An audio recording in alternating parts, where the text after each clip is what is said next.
అంటే మతతత్వాన్ని పెంచి పోషించే ఎవరైనా సరే బలి కావాల్సిందే. నాడు వేర్పాటువాదులను పెంచి పోషించిన ఇందిర అట్లనే బలైంది, మనం చూసినాం. ఖలిస్తాన్ వేర్పాటువాదులను తన రాజకీయ స్వార్థం కోసం వాడుకుంది. జర్నైల్ సింగ్ అనే సిక్కు సంతును ఉగ్రవాదిగా మార్చింది భింద్రన్వాలే. నాడు పంజాబ్లో అకాలీదళ్ ప్రభుత్వాన్ని పడగొట్టడమే లక్ష్యంగా ఇందిర పన్నిన పన్నాగమది. రెండు సిక్కు వర్గాల మధ్య జరిగిన చిన్న గొడవను అనువుగా మార్చుకోవాలనుకుంది. సంజయ్ గాంధీ అందిపుచ్చుకున్నాడు, భింద్రన్వాలా మీద కన్నేశాడు. న్యాయ సాయం, ఆర్థిక సాయం చేసి ఇరు వర్గాల సిక్కుల మధ్య గ్యాప్ను పెంచారు. అనుకున్నట్టే అకాలీదళ్ ప్రభుత్వం కూల్చేశారు కూడా 1980లో. వాడు ఏకుమేకయ్యాడు. తర్వాత అలవికాని డిమాండ్లు, ఖలిస్తాన్ వేర్పాటువాదాన్ని పెంచాడు, దేశమే కావాలన్నాడు, పాకిస్తాన్ సాయం తీసుకున్నాడు, ఏకంగా కాంగ్రెస్నే కంట్రోల్ చేయబోయాడు. దీంతో పరిస్థితి కంట్రోల్ తప్పిందని ఆమెకు అర్థమైపోయింది. అప్పటికే ఆలస్యమైంది. అండగా ఉండే కొడుకు సంజయ్ గాంధీ ప్రమాదంలో చనిపోయాడు, పట్టుపెట్టింది. అదంతా తెలుసు కదా, ఆపరేషన్ బ్లూ స్టార్, భింద్రన్వాలే హతం, ఇవన్నీ. అంతటితో ఆగలేదు.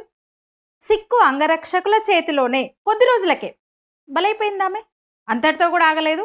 ఆగ్రహంతో ఊగిపోయిన కాంగ్రెస్ మూకలు చేసిన అల్లర్లు మర్చిపోతామా? సిక్కుల ఊచకోత దేశం ఎప్పటికీ మర్చిపోదు. ఆ నెత్తుటి గాయాలు ఇంకా పచ్చిగానే ఉన్నాయి. నాటి బాధితులు ఇంకా న్యాయం కోసం పోరాడుతూనే ఉన్నారు. మొన్ననే సజ్జన్ కుమార్ను దోషిగా తేల్చింది కోర్టు. అలా ఇప్పుడు మమత కూడా పాములకు పాలు పోసింది.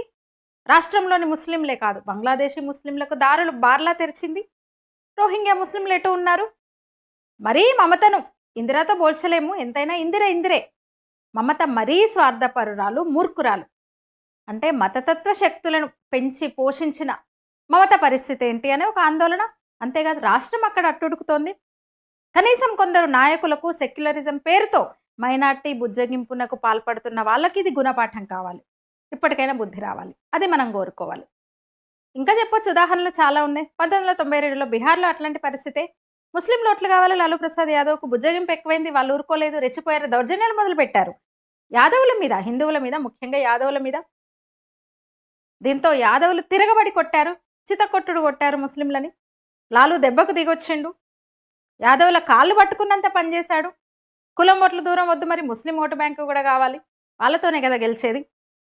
ఏకైక యాదవ్ ముఖ్యమంత్రిని నన్ను కూడా పోయేటట్టు చేస్తారా ఏందని ఇరు వర్గాలను కూర్చోబెట్టి సయోధ్య కుదిర్చాడు. అంటే అన్నం పెట్టే చేతినే నరుక్కునే స్థితికి ఇప్పుడు వెస్ట్ బెంగాల్ ముస్లింలు కూడా ఇప్పుడే కాదు ఎప్పుడో చేరారు. పూర్తిగా దిగజారుతోంది పరిస్థితి అంతకంతకు అక్కడ. సరిహద్దు రాష్ట్రం. మమత మితిమీరిన అపీజ్మెంట్ పాలిటిక్స్ ఇప్పుడు ఆమెకే చేటు తెస్తున్నాయి.